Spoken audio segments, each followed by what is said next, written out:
Today, I am going to discuss the Learning Episode 13 of the Field Study 2 entitled Utilizing Applications or Apps for Teaching and Learning. What is app?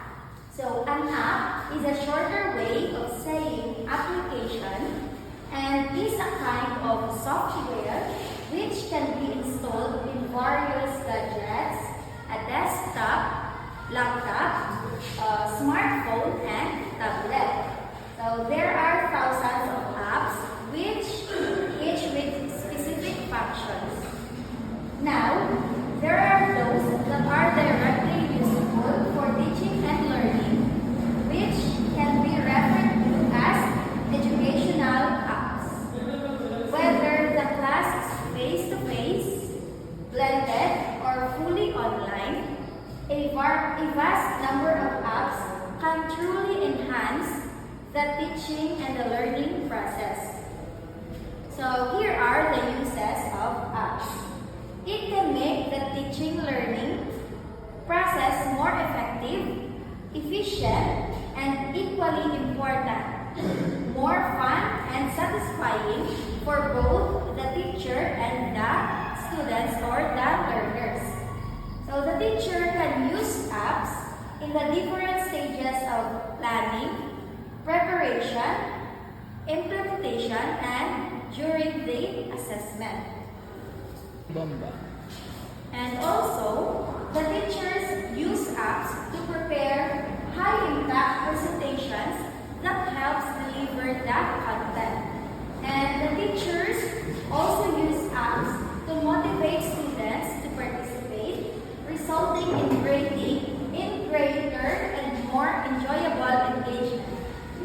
So apps are also used to assess, document, and report performance and achievement of the students or the learners. So here are some of the most popular applications for teaching and learning. First is the Canva. So here in the application, which is Canva, you can edit everything here. And next is the Kahoot. Next is Mentimeter. We also have Jamboard, Slido, Google Slides, Google Docs, and Flipgrid. And then some apps are for specific levels and learning areas. For example, there are hundreds of apps for preschoolers or kindergarteners, like the storybook apps, alphabet and number apps, etc. The art of choosing apps for teachers. First is the developmental appropriateness. Is the app's content appropriate for the intended age group? Does the design appeal to the intended level? So we must consider this upon using or choosing the apps as a teacher. It must be developmentally appropriate. And next is the engagement. So, does the app have an intuitive interface?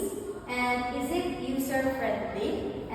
We must also consider this upon choosing the app. And the third is the instructional design.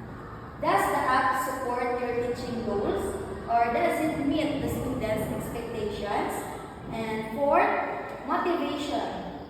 Is the app's content inviting and relevant for the intended grade level? Or does it include giving principles and motivating methods? And the last question is the accessibility, or the last art of choosing app for teacher is the accessibility. So we must consider if does the app have multiple learning styles, or does the app include personalization features?